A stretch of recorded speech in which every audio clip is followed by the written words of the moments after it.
পঞ্চম নম্বর করণীয় হলো তাকদীরের উপর সমর্পণ করে দেওয়া। কি ছিল?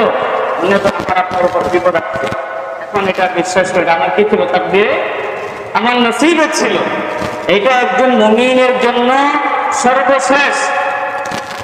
সর্বশেষ প্রশান্তির জায়গা হলো তাকদীর। এই জন্য বলে, মুমিন যদি তাকদীরে বিশ্বাস না করত তাহলে অমুসলিমদের মতো, খ্রিস্টান, ইহুদি অমুসলিমদের মতো হাজার হাজার মুসলিম আত্মহত্যা করত। এই জন্য আপনারা দেখবেন, গুগলে সার্চ দিবেন, ইউটিউবে সার্চ দিবেন, দেখবেন এই সমস্ত রাষ্ট্রগুলো অনেক টাকা পয়সা উন্নতির সৃষ্টি করে ওদের দেশে মানুষ অনেক পরিমাণে আত্মহত্যা করে। আপনি আত্মহত্যা করে কেন? কারণ তারা তাকদীরকে বিশ্বাস করে না। এটা আমার নসিবে ছিল, তাকদীরে ছিল। এই জন্য আমার এই আজকে ব্যর্থতা, আজকে আমার উপরে এই বিপদ, এটা বিশ্বাস করে